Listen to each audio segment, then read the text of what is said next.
안녕하세요, 훈련소장입니다. 오늘은 체력에 대해서 한번 얘기해 볼 건데, 제가 이벤트에 당첨돼가지고 이 인터벌의 정석이라는 책 무슨 평가단 요런 거에 걸렸어요. 그래서 공짜로 이 책을 받았는데 이 너무 재밌어가지고 바로 하루 만에 끝내버렸습니다. 그래서 오늘 여기에 대해서 한번 소개해 볼 거고, 말했듯이 인터벌에 대한 내용인데 일단은 저자 소개 한번 할게요. 기가 막히게 유명하신 분입니다. 이 사람이 사실 고강도 인터벌 트레이닝의 아버지라고 보시면 되고, 맥마스터 대학교 운동학과 교수이자 학과장이다. 그 다음에 이 사람이 운영하는 연구실에서 저널 오브 피지올로지라는 제일 인용이 많이 있는 유명 학술지에 인용 1, 2, 3위를 차지할 정도로 유명하신 분입니다. 이 사람이 인터벌 트레이닝에서 연구를 한 거예요. 오늘 이 내용을 소개하기에 앞서서 기반 지식이 조금 필요해요, 조금. 근데 아시죠? 제 채널의 성격 아시는 분들은 어려운 거 안 갑니다. 그냥 필요한 것들만. 그리고 외우실 필요 없어요. 절대 외우실 필요 없어요. 자, 한번 출발해 볼게요. 자, 일단 우리가 알아야 될 거. 미토콘드리아. 자, 이름 어렵죠? 그냥 에너지 공장입니다. 얘가 많으면 좋아요. 체력이 좋아요. 그것까지만 아시면 돼요. 미토콘드리아가 많아지면 체력이 좋다. 얘는 에너지 공장이다 라고 아시면 되고, 사진 하나 띄워드릴 건데 실업근 편 보신 분들은 이 사진 보셨을 거예요. 근세포가 뭐 어떻게 구성됐냐 봤을 때 그때는 근원섬유랑 근형질만 봤는데 그 안에 미토콘드리아도 이렇게 있습니다. 오늘 이 친구에 대한 얘기고, 이 미토콘드리아 개수가 많아지면 에너지 공장이 많아지니까 생산을 많이 하느니 좋다. 얘가 당이랑 지방이랑 뭐 산소 이렇게 써가지고 에너지 만들어내거든요. 자, 그 에너지가 뭐냐? ATP. 이름 외울 필요 없습니다. 우리 운동을 하잖아요. 그러면 ATP가 분해되면서 에너지를 만들어내요. 이 ATP의 양이 줄겠죠. 그러면서 AMP가 나오는데 외울 필요 없어요. 운동을 많이 하면 ATP를 계속 분해하니까 AMP의 개수가 많아지겠죠.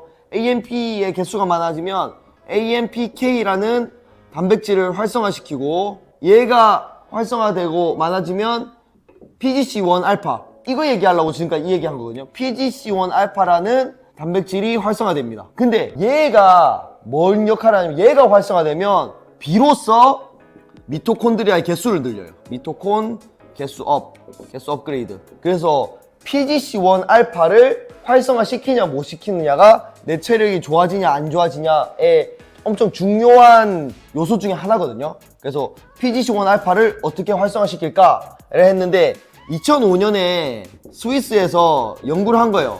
얘를 활성화시키려면 최소 1시간 이상의 근수축을 반복해야 된다.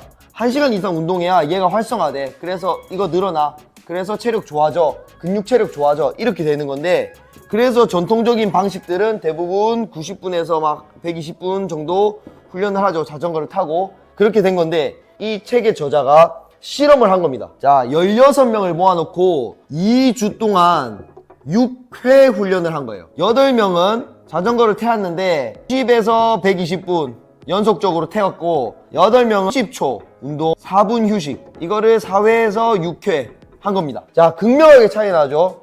얘 150시간 운동했고, 얘는 2.5시간인데 실제로는 8분만 운동한 겁니다. 18분.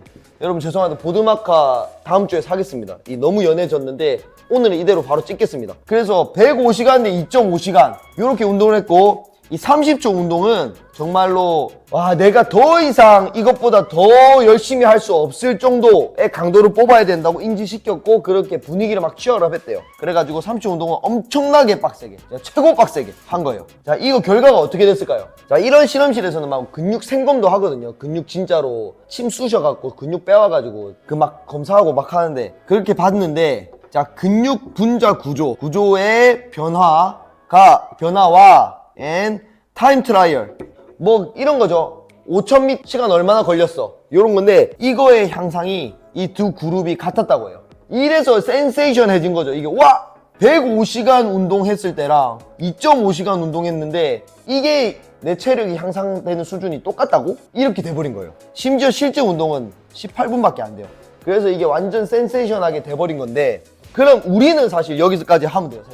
와, 대박, 이제 나 이렇게 뛰지 않겠어, 30초만 하겠어, 막 요렇게 하는데, 이분들은 한 발자국 더 나아가서 이게 왜 이렇게 돼? 너무 말이 안 되잖아. 어떻게 보면 노력을 이만큼 했는데 이것밖에 안 한 놈들이 어떻게 같은 향상을 가져올 수 있어? 그래서 이런 분들 그 왜를 찾습니다. 자, 왜가 왜 그러냐면, 아까 전에 PGC1 알파가 활성화되는 게 포인트라고 했죠. 그리고 스위스에서 1시간 이상 해야 얘 활성화된다 라고 했잖아요. 근데 이 아저씨가 또 밝혀낸 거예요. 이 박사님이 중요한 거는 ATP가 얼만큼 감소하느냐인데, 이 운동하면 ATP의 양이 감소하잖아요. 이 감소하느냐를 보는 건데, 진짜 포인트는 얼만큼이 아니고 얼마나 빠른 속도로 감소했냐가 포인트인 걸 찾아낸 거예요. 1시간 동안 지지부진해가지고 쭉 ATP 양이 떨어진 것보다 30초 미친 듯이 했을 때 갑자기 ATP 양이 확 떨어져 버리니까 몸에서는 요건 좀 항상성 얘기 나와야 돼가지고 조금 그냥 넘어갈게요. 하여튼 ATP의 떨어지는 속도 중요하다는 걸 찾아낸 거예요. 그래서 결론이 뭐예요? 운동은 양보다 강도다. 운동은 양보다 강도라는 걸 찾아낸 거예요. 진짜 미친 듯한 강도를 뽑아내면 아주 짧은 시간에도 충분히 PGC1알파를 활성화시킬 수 있구나 라는 거를 이 사람들이 밝혀낸 겁니다. 그래서 인터벌 트레이닝이 이렇게 좋구나가 그때부터 막 유행하기 시작합니다. 세계적으로. 근데 여러분 아시죠? 이제 운동 유튜브 채널 워낙 많이 보다 보니까 운동의 트렌드라는 게 너무 빨리 변하잖아요. 진짜 예전에 보디빌더들은 사실 제가 듣기로는 데드리프트 많이 안 했어요. 근데 막 시범이 고중량 데드 한 뒤로부터 또 데드 막 많이 하고, 이렇게 운동은 딱 정답이 없다 보니까 업계의 1등이 하는 방식이 많이 모방되는 경향이 있거든요. 그게 트렌드가 되기도 하고. 그래서 이때 이제 HIIT가 하이 인텐시티 인터벌 트레이닝, 이게 막 각광받고 올라가요. 여러분 그거 아십니까? 지금은 존투입니다. 존투. 지금 트렌드는 제가 봤을 때 존투예요. 존투고, 이 HIIT가 제가 소개는 오늘 하고 있지만 존투 이전에 왔던 거예요. 이전 세대의 HIIT가 이게 엄청 유행했어요. 그때도 이런 내용이었어요. 너 아직도 사이클 1시간 타? 너 3분이면 끝이야. 3분 안에 끝내줄게. 뭐 이런 식으로 하거든요. 바쁜 현대인 이런 긴 시간 못 써. 빨리 끝내. 하고 심지어 EPOC라고 해가지고, EPOC 운동 후에 더 칼로리 오랫동안 태우는 효과 남아있다. 그래서 그런 식으로 생각했어도 HIIT가 너무 좋다. 이래서 그때는 막 인터벌 트레이닝이 엄청 유행했어요. GX에서도 유행하고.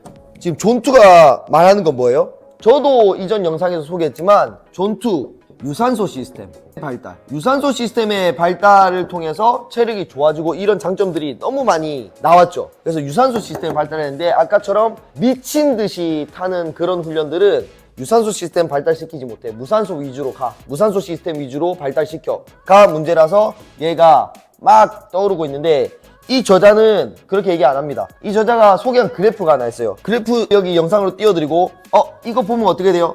첫 번째 세트 때는 무산소가 아주 지배적인데, 두 번째, 세 번째 좀 체력이 빨렸을 때부터는 유산소 시스템이 참가하는 비율이 엄청 높아져요. 그래서 유산소 시스템 발달에도 지대한 영향을 미친다라는 거를 이 아저씨는 또 생리학적으로 밝혀낸 거예요. 그래서 HIIT 이런 식으로 보면 되게 장점이 많죠. 장점이 많은데, 그래서 누가 증명을 했어? 이걸로 훈련해서 잘된 놈이 있어? 그게 중요하거든요. 실제 운동 기록으로 냈는가. 여기 책에서 소개되는 사례가 하나 있는데 1952년 올림픽 사례예요. 자펙터였나? 아마 그랬던 것 같아요. 자펙터라는 선수가, 이 사람 훈련량이 미칩니다. 근데 인터벌 훈련으로만 훈련을 해요. 이 사람은 200m 20번, 그리고 400m 40번, 그리고 200m 또 20번 요렇게 하는데, 그 사이사이 휴식 시간은 100m 조깅으로 리커버리를 해요. 이런 식으로 해서 하루에 15마일을 훈련한다고 합니다. 엄청난 양이죠. 400m 해보신 분들은 아시겠지만 5번만 뛰어도 죽어요. 근데 이 사람 40번 하고 그 앞뒤로 200m 20번씩 하거든요.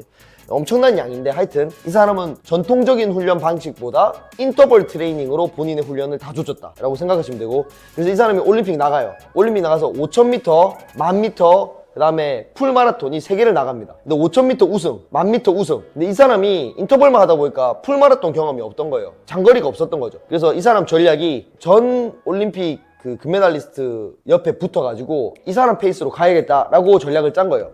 처음에 10마일을 같이 막 뛰었는데 전 올림픽 우승자가 꽤나 빠른 페이스로 뛴 거예요. 근데 이 사람이 그 뒤에 붙어서 뛰다가 10마일쯤 지점에서 혹시 이게 되게 빠른 정도의 페이스인가요? 이랬는데 그 1등이었던 사람이 싫었던 거지. 듣보잡이 뒤에서 이런 말 하니까 이거 좀 천천히 뛰고 있는 겁니다. 이래서 자펙터 이 선수가 그래요 하면서 그 추월해서 지나가 버린 거예요. 그러고 나서 이 거리가 안 좁혀지니까 전 올림픽 금메달리스트는 포기하고 이 사람이 올림픽에서 풀마라톤까지 우승을 해버립니다. 이런 사례를 소개를 해요. 근데 뭐 한 사람 사례만으로 인터벌의 효과가 검증되지는 않았지만 여러 연구를 통해서 하여튼 근육 생리학적이나 아니면 그 실제 기록으로도 인터벌이 이 짧은 시간 고강도 훈련이 되게 효과가 있다라는 걸 밝혀낸 겁니다. 자, 이까지 듣고 나면 와, 인터벌 해야겠다 하시잖아요. 그래서 이 책에도 인터벌 방식이 많이 소개돼 있어요. 저도 사실 이런 방식으로 훈련 많이 시켜왔는데 운 좋게 이번에 이런 책을 읽고 전통적으로도 이제는 사실 이 정도 기간이 지났으면 전통이 돼버렸죠. 전통적으로 인터벌 방식을 이렇게 해왔구나 라는 거를 알게 되었고, 제일 많이 소개하고 있는 게 이 사람이 이걸로 유명해져가지고 윙게이트 클래식 30초 훈련 4분 휴식입니다. 이거 4회에서 6회 반복 이겁니다. 중요한 점은 뭐예요? 자, 뭐 30초 4분, 20초 40초, 30초 30초 뭐 많아요. 엄청 많아요. 인터넷 찾으면 그리고 인터벌 훈련 종류 엄청 많이 나옵니다. 근데 우리가 알아야 될 것은 바로 RP, 운동 장악도. 내가 이걸 뛰는데 얼만큼 빡세게 뛸 것인가가 더 중요해요. 그냥 이 저자는 종류마다 좀 다르긴 하지만 이런 짧은 시간에 인터벌을 할 때는 무조건 10 플러스입니다. 거의. 내가 할 수 있는 한 가장 최선을 다해서 정말로 개빡세게. 예전에 훈련 강도를 어떻게 최고의 강도를 뽑는가라는 제가 영상을 하나 올렸죠. 위에 뜰 텐데 여기서 보면 훈련 강도 올리는 방법이 여러 가지 있어요. 내기를 걸거나 뭐 하여튼 그런 방식으로 해가지고 요거를 올릴 수 있으면 너무 좋습니다. 그래서 오늘 소개한 건 인터벌은 너무 좋다. 일단 운동 생략적으로 너무 검증된 방식이다. 그리고 인터벌 방식은 딱 정해진 건 아니고 하고 싶으면 인터넷 찾아도 되게 많은데 대표적으로 소개하는 건 이 사람은 30초 4분 휴식 요렇게 4회에서 6회 진행하는 건데, 더 중요한 거는 바로 RP, 운동 강도를 최대로 뽑는 것이다. 그래서 ATP가 고갈되는 속도가 엄청나게 빨라야 얘가 활성화되니까 효과가 있다 정도까지 아시면 될 것 같고, 제가 이 30초, 40초 이런 거 제가 운영하는 센터에서 많이 쓰거든요. 지금 한 2팀, 3팀 정도 이 체력 훈련 했는데 보면 이제 잘한 거 보면 와, 이분 잘했죠. 이렇게 해가지고 거의 안 떨어졌죠. 이 대단한 거예요. 진짜 이거 현장에서 보면 이러려면 어떻게 했을지 엄청난 겁니다. 이게 되게 지구력이 좋고, 그 다음에 좀 못한 거 보면 꼭 떨어졌다고 못한 건 아니에요. 당연히 떨어지는데 보면 이쪽은 이렇게 많이 떨어지다가 맨 마지막에 어떻게 돼요? 올라요. 요런 거는 이 사람이 열심히 안 했다가 아니고, 제가 봤을 때는 그 현장에서 봤는데 되게 열심히 했거든요. 근데 마지막이니까 더 짜낼 수 있잖아요. 그렇다는 거는 이 무의식적이든 정신적 준비가 안 됐든 하여튼 전 세트에서 100% 다 뽑은 건 절대 아니에요. 그래서 이런 거는 항상 이 30초 타는 거는 무조건 이번 라운드가 마지막인 것처럼 타야 됩니다. 근데 이런 것도 정신적인 준비도 많이 해봐야 늘어요. 이분은 프로거든요, 프로. 이분은 프로 선수고, 이건 아직 이제 운동 열심히 하는 단계, 아직 프로는 하지 않아요. 그런 분이셔서 하여튼 이런 것도 많이 연습해봐야 는다. 그래서 오늘은 체력 훈련 중에 인터벌 트레이닝에 대해서 한번 소개를 해봤고, 제가 이 저자의 엄청난 학력을 빌려서 오늘 내용에 신뢰를 얻은 것 같고 간략하게 정리를 한번 해봤어요. 사실 이런 내용 다 몰라도 되고, 오늘 걸로 인터벌 트레이닝에 할 마음이 생겼으면 너무 좋겠고, 그랬을 때 최고 강도를 뽑아주셨으면 너무 좋겠습니다. 그러면 분명히 주 3회만 하더라도, 주 2회 아니면 적어도 주 1회 하더라도 충분히 체력의 향상을 어느 정도 느낄 수 있을 거라고 저는 장담합니다. 제가 여기서 시키고 있기 때문에. 오늘의 내용도 당신의 피지컬을 올리는데 도움이 됐으면 좋겠습니다. 감사합니다.